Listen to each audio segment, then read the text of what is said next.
Okay, so I'm just going to quickly go over the final assignment for the final two assignments for this course because they're both interconnected, and I know that many of you, not all of you, but many of you have an extension for this reading journal one. But time still pushes on, so I have to keep moving with the time.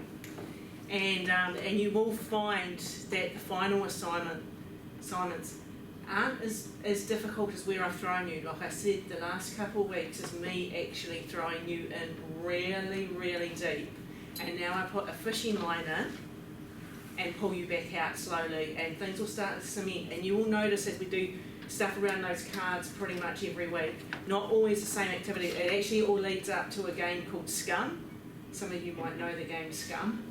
It's got many other names, but it actually leads up to a game in which every set of cards actually comes in a family of 4. So we want you to be able to join those cards together in the families of 4 that they belong. And you'll get there. I don't expect it at this point, but I'm taking you into that abstract space because that's where the 7 levels deep stuff starts to connect in and happen. So,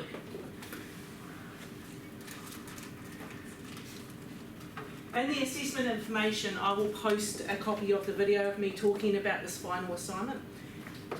But in the final assignment, you are, Fiona, access support required readings. And kaupapa 3, you've got, so you want to know some other models.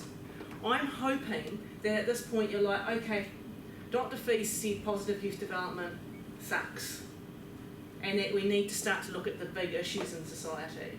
I'm keen to learn some other models to do that. Last week, and the videos will be up tomorrow level for last week. Last week we looked at the foundational thinking around alternative education. We'll go back to alternative education later on, but I hope you got the picture from last week, for those of you that were here, that alt ed is, the heart of alt ed is questioning the purpose of education. It's questioning the function of education and saying, perhaps it's not right. That's the heart of where alt ed's at.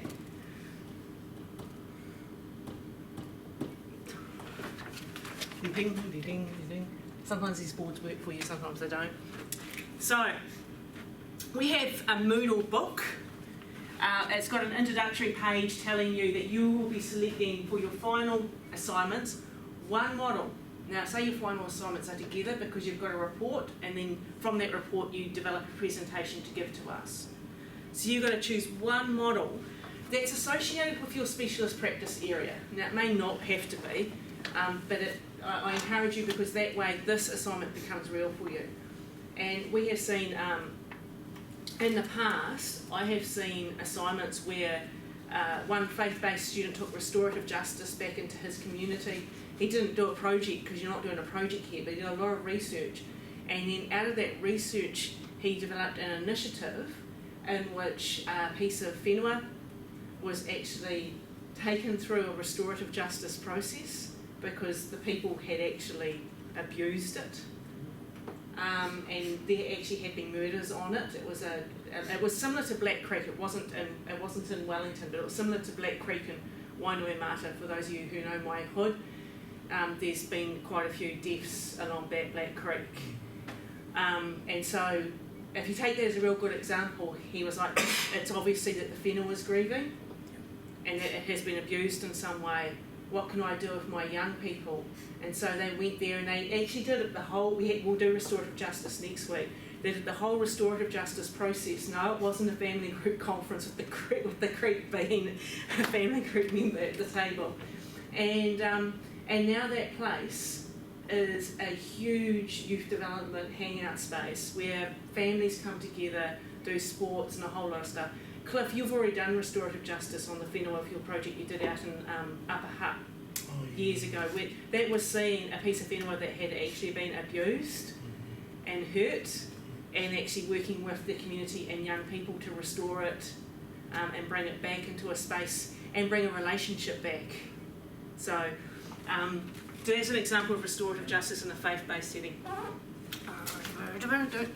Your models you can choose are social justice, early intervention, alternative education and restorative justice.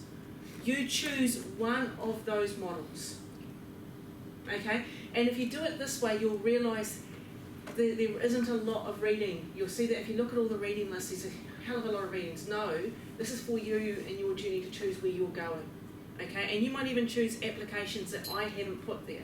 In fact, I have had several people choose applications that I actually haven't put there. Okay, and we'll just pick on the one that we're looking at today. We're going to go through social justice today. On this part of the Moodle book, you'll find that you've got a little explanatory sentence, few paragraphs of what social justice is. Then you've got some videos, one on Paulo Freire, which is a social justice model, one on a global education model, which I'll take you through some of that today, Global Ed, and it actually gets a bit of fun this time, okay? It's not all me talking at you. We play a game with a map, and it's not one that I've done with maps with you before. Global justice, and then there's, for those of us in the faith-based sector, you can't do social justice without Justin Duckworth. So he's talking about community, and another model of social justice is hip hop. And I simply love this video down here of where hip hop's being used in the Inuit community as a suicide prevention tool. But it's being used as a suicide prevention tool not by going, what are the issues with these young people directly, but what are the issues in this community and society that's done this. And we're really fortunate. I'm not going to pick on her to speak or anything, but Janelle's actually been a youth worker that's lived within within a Native American community, and you'll find in this course you get exposed to a lot of Native American stuff. So when we go back to Old Ed, you'll see I take you through some of the Native American stuff. And for the restorative justice, we look at the truth and reconciliation programs that have been happening in some of the provinces of Canada's provinces. There are, yeah, so some provinces in Canada have gone full-blown into restorative justice approaches to actually address treaty issues. So it's a really exciting time to get yourself going, what am I really passionate about? So you choose one of those app models, and then you learn about it, and we're still doing, go right top, we're still doing social justice. So to find the applications that I've suggested that you could look at, you go into the readings part of the book, and you'll find that you can download all the readings for social justice by clicking on that link there, download your readings here. There are two theory ones. One's by Cho, who's looking at freedom writers and how Paulo Freire plays out in freedom writers. The other one is Paulo Freire's work himself. He's not that hard to read. So Pedagogy of the Oppressed, of the Thing. If we can call it the Thing. Okay? So we've got Paulo Freire's, and then you've got to choose one application. One of those applications can be a New Zealand, one has to be a New Zealand-based application, and another one has to be an international one.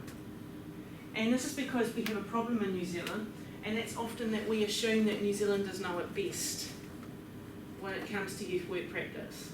And actually there's some really good learnings we can learn from overseas. So you'll find that in the faith-based ones, many of you will know these people. We've got Mark Barnard, who's from Praxis. He's talking about what's called missional spiritualities, that's faith-based. Guys, I've listed them all under faith-based. Of course, Justin and Jenny Duckworth and Wayne Kirkland. And if you're really interested in faith-based justice, social justice stuff, that book, Just Money, I can only give you a chapter, but that whole book is just gold, because it's not actually about money. It's about shalom, which is Hebrew for peace. And then we've got media application, and that's spoken word, which is this resource is run by the South Auckland Poetry Collective. I'm madly a fan of them, but you already know that. And then we've got global education examples, and unfortunately they've been written by someone you don't really want to know. So we'll leave that author off, but I have been gifted by that author copies for you to all keep. So, and we will look at these further on. So I'll first pass around this one. This global education one here is the actual pedagogy of global education as we framed it when I worked at Global Focus Aotearoa. I used to be a writer in a previous day, and my challenge was what would happen. I actually worked with Justin Duckworth. What would happen is Justin would come to me and say, this is a workshop I want to do, Fiona. You've got to create a written resource behind that workshop so I can give it to everyone that's come to the workshop. So I was the resource writer. And originally they were these, which you'll see. We're going to use one of them today. I'll start with these ones. Originally they were these, like the impact of media on young people, particularly news media. But I'd actually say the impact of media on everyone. And so that was to what we call the Eating Media Lunch workshop. And I'll show you some of that workshop at another stage in this course. But I'll let you take one of those and pass it on. Okay, and one that we will be doing today, is Daniel's story. So this is an activity that Will Watterson, who was Justin's mentee, we had a philosophy at Global Focus that we were always building each other up. So Will wrote a workshop that we're going to actually go through today that's about a whole world map. And this will all make sense to you when we do this around the map. But Daniel's story is basically enabling us to realise that every action we have today is connected to people's lives everywhere in the world. We're globally interconnected. There's no way we can be separate to the world. So I'll let you take one of these. You can keep these too, okay? And then this resource here, Take Action. This is on the Millennium Development Goals, where there were 8 goals set by the United Nations that they wanted to achieve by the year 2020. And this is a resource that we created to enable young people to be agents of change in their community when it came to those goals. Okay, and then the story goes that the government came to us and said, you're too busy creating propaganda, we're going to take the money from you. So you only have 2 years to go as an institution, but first you have to prove why you exist. So the first thing we did was create a resource called Global Perspectives. And in Global Perspectives, we actually give you the pedagogy. Pedagogy means science of teaching and learning. We gave you the PEDA, being teaching and learning, like ARCO and ology as science of. We created a pedagogy resource to tell people what is global education and what it means. And basically it was developing an awareness, being able to analyse the world, take action on the world, and do this through deep reflection. And this is all based on the work of Paulo Freire, who I'll talk to you about today, and also another dude that I have huge appreciation for, Emmanuel Levinas. So Paulo Freire is about reading and rewriting the world. Emmanuel Levinas is a Jewish philosopher who was born before the Second World War, and he really looked up to another philosopher called Heidegger. And Heidegger wrote a book called Being in Time, which said that we're all here in this world to live towards our death. And that's why religions like Christianity are so obsessed with death. They want to know about afterlives. Everyone wants to know what happens when you die. Our whole existence is determined because we die. He went on to actually support the Nazi Party. And Emmanuel Levinas, who was a Jew, all of his family were put into a concentration camp. Emmanuel Levinas is the only survivor from his family, but he wrote a book called Beyond Being in Time, and he said Heidegger didn't have it quite right. We are not here because we're going to die, and we're not here to dictate our life or to tell our story of our life because we're going to die. We're here because of other people, particularly the others that are the ones that oppose us, that we see as our enemy.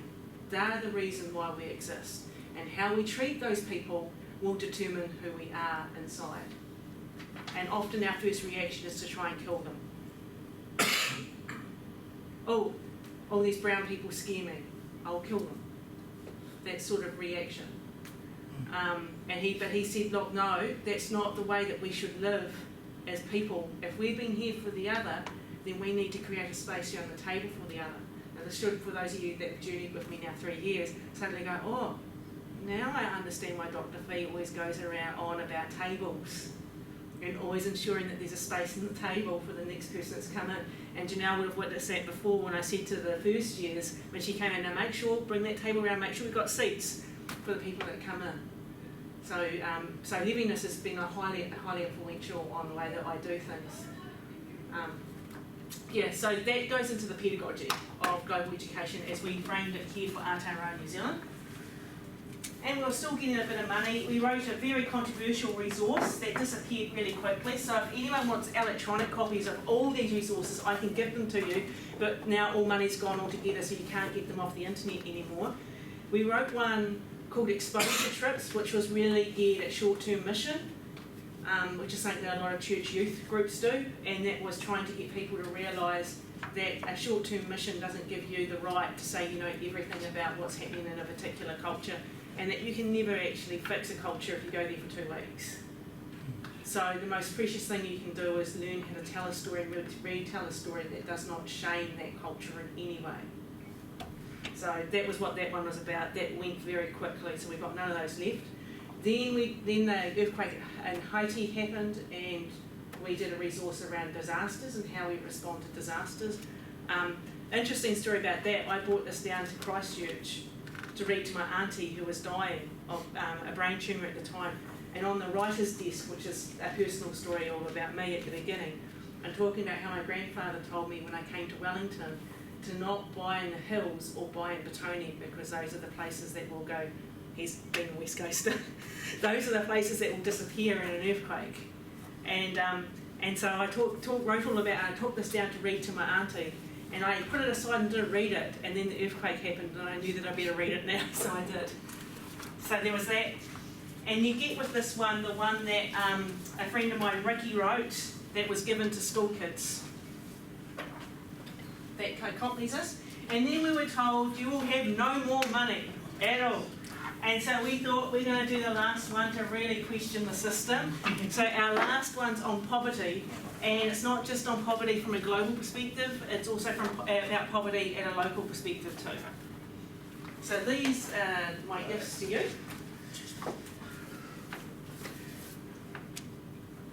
So yes, so that's the New Zealand examples. International applications, if you're faith-based and will want to do faith-based stuff, Steve Saint stuff is absolutely gold. So there's a couple of chapters from Steve Saint up there. Love the name Steve Saint. Have any of you heard of him?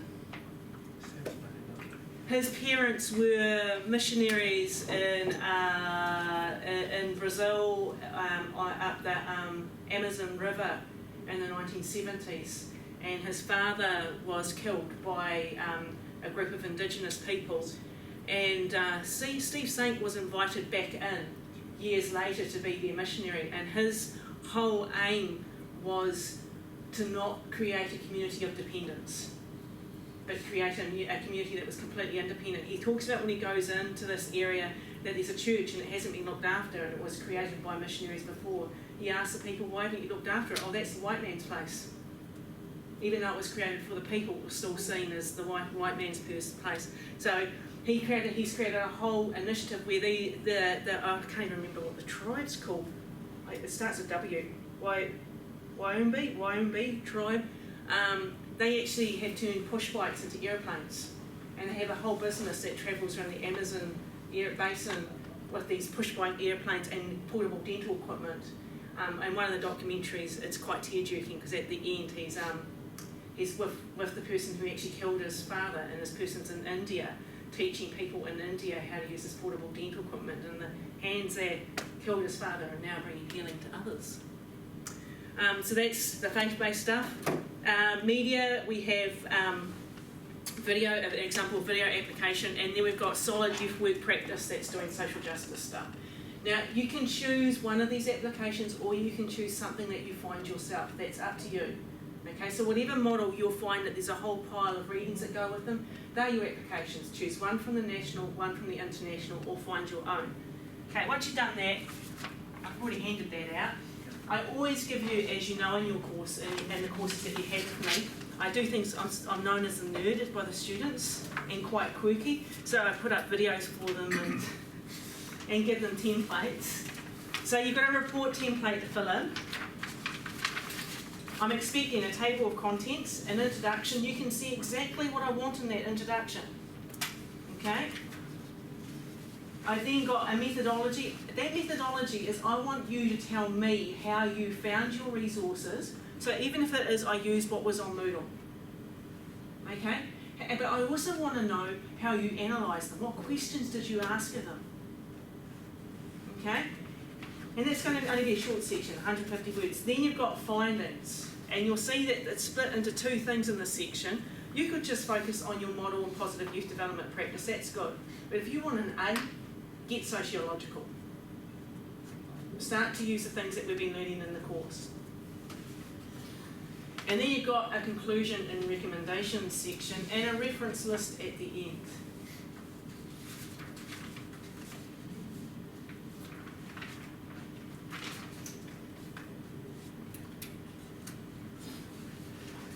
Okay, so what I'm going to do is I'm not going to say any questions now, because I know that many of you are still working in that first assignment headspace. Next week I'll come back to this and say any questions. But this is due in April 28th. Yeah, and oh no, not 28th. This is due April 18th. So this is due the day after Easter. I have been very nice. I've given you in the entire Easter break to not do anything fun, not even to go on an Easter camp. No, I was only joking on that one. And but yeah, and the reason why I put it April 18th is because over the next couple of weeks after that, we have to work on class presentations.